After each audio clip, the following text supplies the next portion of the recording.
Shaira, may order ka na naman. 3 parcel. Naalala mo? Kababalik lang ng account mo sa COD. Kasi naban ka ng 3 months sa COD. Diba? Hindi ka nga nakaka-order kasi naban ka. Paano? Panay reschedule tsaka panay cancel mo ng parcel mo. Naalala mo? Nagtalo kayo nung last month ba yun? Sa JNT nagtalo kayo kasi, diba? Ang sabi mo, reschedule sa parcel. Tapos binalikan ka ng JNT. Tapos na-reschedule mo ulit.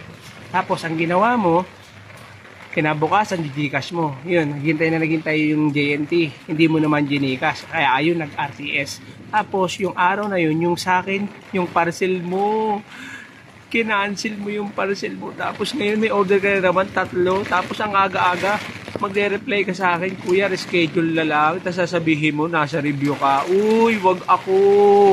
Grabe ka naman. Shaira, kupal lang datingan na. Kita mo umuulan na, bumabagyo na, ganyan ka pa rin. Magbago ka na.